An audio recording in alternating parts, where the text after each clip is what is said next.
So today, I've invited several friends of mine, musician, composers, very gifted singer-songwriters, to talk with me a little bit about their journeys with regard to the creative process in music, how they have come to the practice of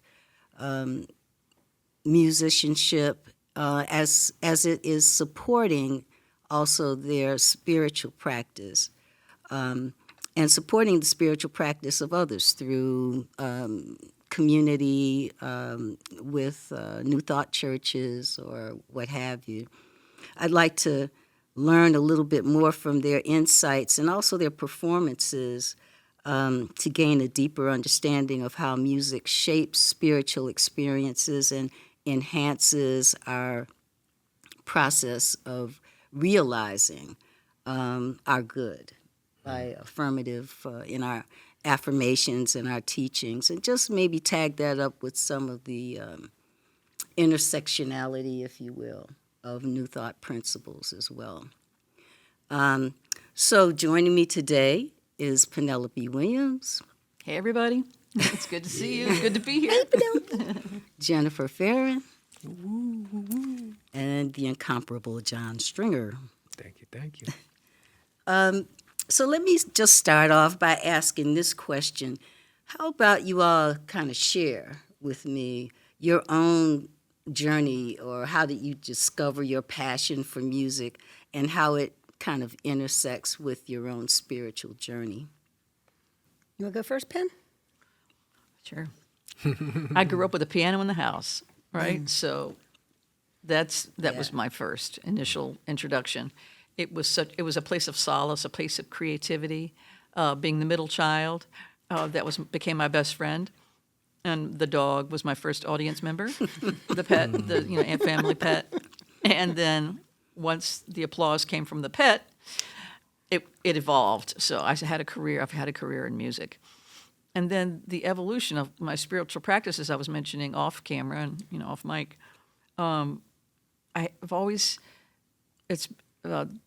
been encouraged to find an authentic place of spiritual expression, and that's from my family.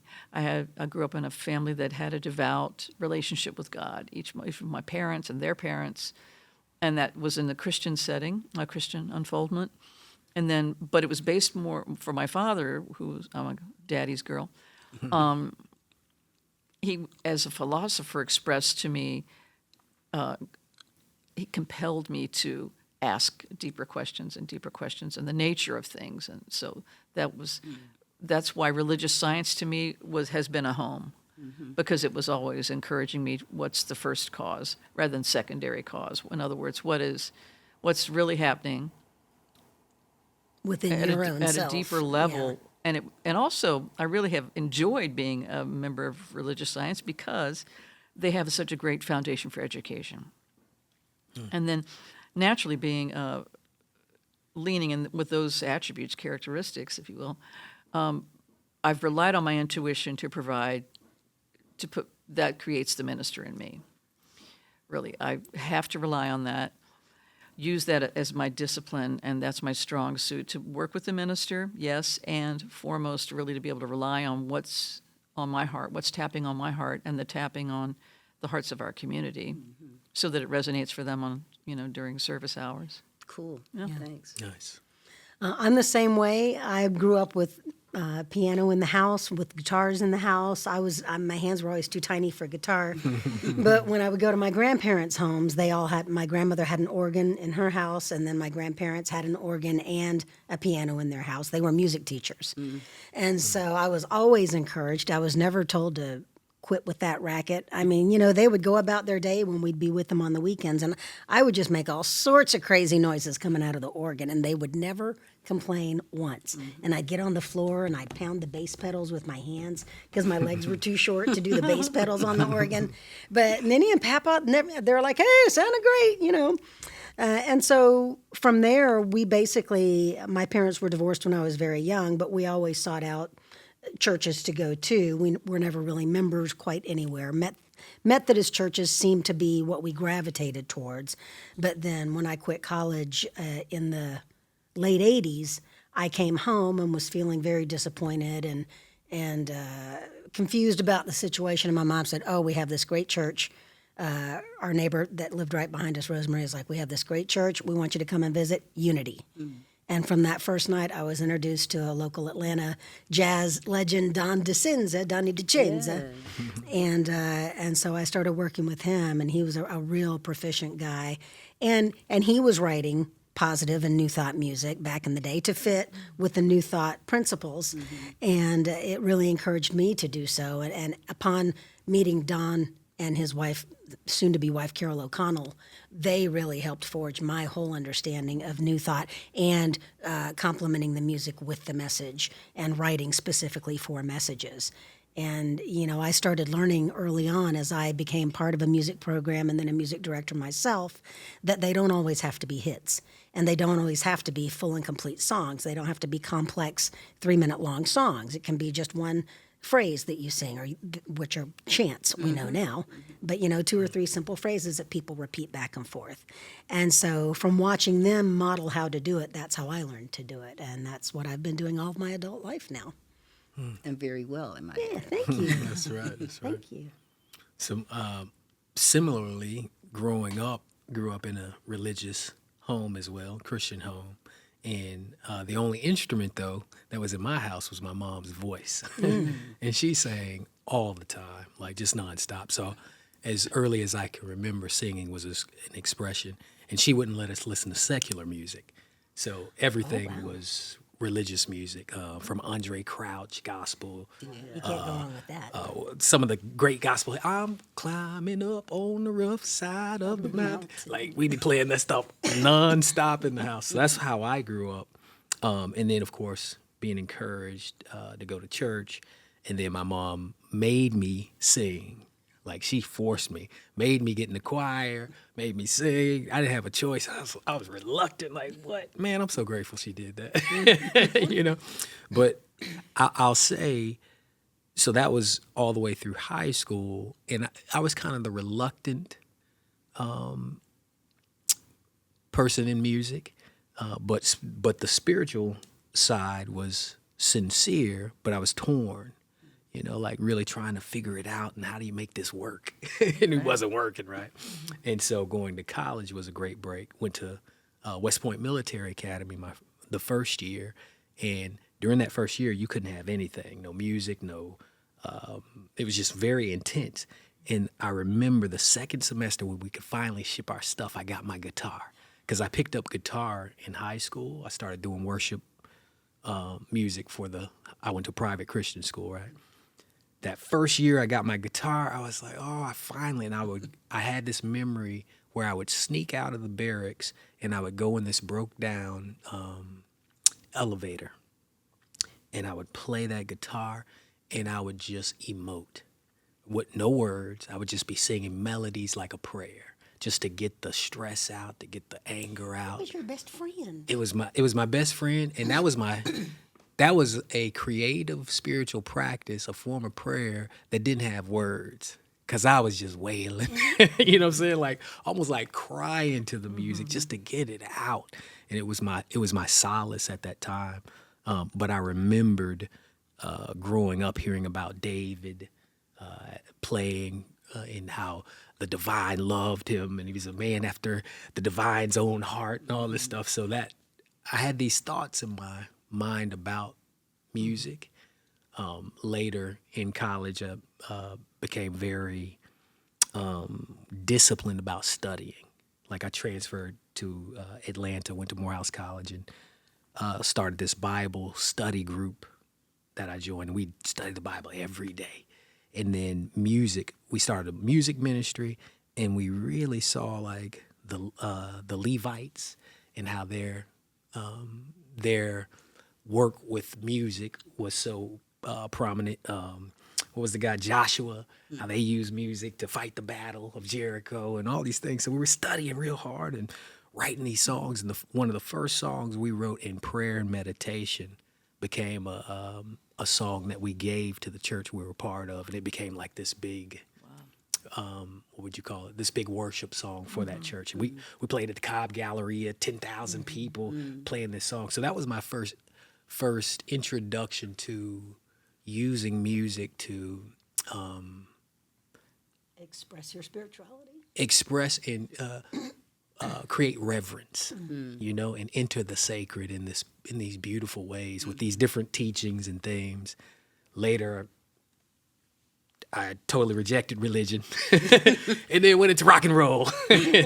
but I still had a similar intention with music. Even when I was in the rock days, it was about inspiring, empowering, and being authentic about my own journey, like facing fear and overcoming, and just things that I think now I'm in this place with music where I've learned to tune in and hear and follow this, like you were saying, the intuitive side of things and what's seeking to come through, and birthing that kind of brings it all together. So, yeah. Yeah. Hope that answered your question. Oh, very much so. I think I resonate with each one of you about the kind of bedrock of the music being in the home. Yeah. You know, my mother was classically trained vocalist, and we had a piano in the house, and so it wasn't tuned, but but it was still, and she insisted on all of us taking lessons for a period of time because she felt that it would make us well-rounded. That's what she said. That's smart, yeah. But again, singing all the time, and also I grew up in a very spiritual household. My family background is based in the Episcopalian faith, and my great-grandparents actually founded the church that I grew up in. How about that? Oh, wow. It's a black Episcopal church, St. Philip's Episcopal Church in Buffalo. So this generational kind of attachment to that practice. And I always was encouraged to be a free thinker, irrespective of the, religious dogma part of it. My mother would always say, well, take what you can use and then, leave the rest. Bingo. You don't have to be bound by that.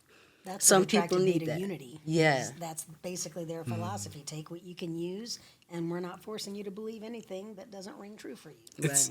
I just have to say this, but it's funny because when I was in college, our perspective was, you can't have it your way like Burger King. It's got to be this way or no way, right? And then I realized that didn't work.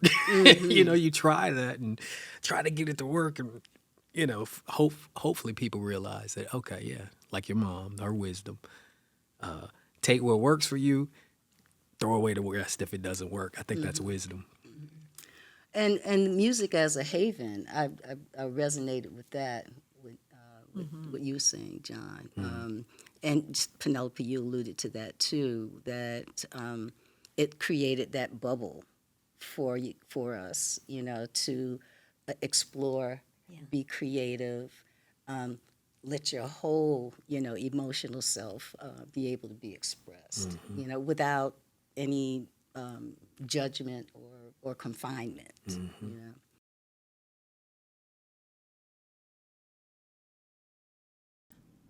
This is a song called Simple. Simple is not always easy. Trust me, I know.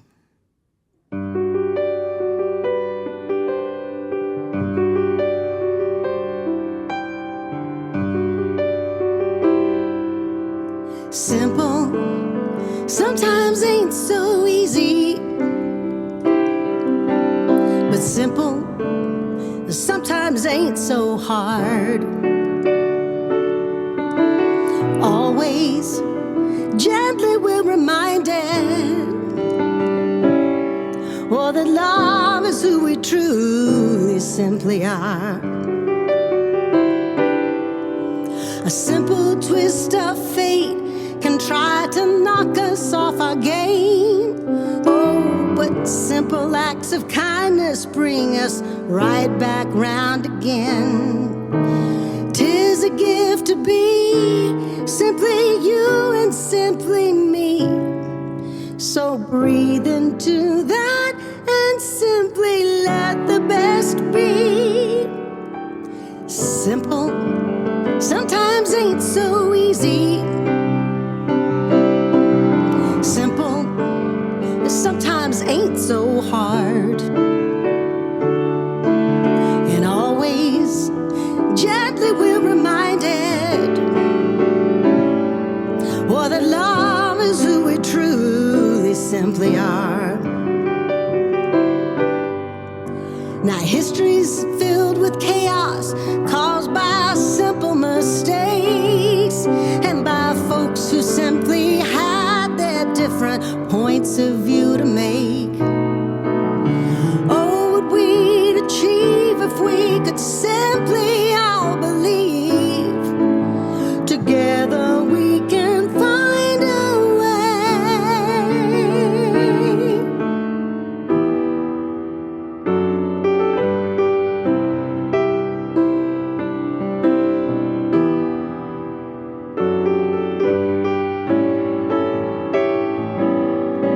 Together we can find a way. 'Cause simple sometimes it's so easy. Simple sometimes ain't so hard. Always gently we're reminded, oh, that love is who we truly simply are. Oh, love is who we truly simply are.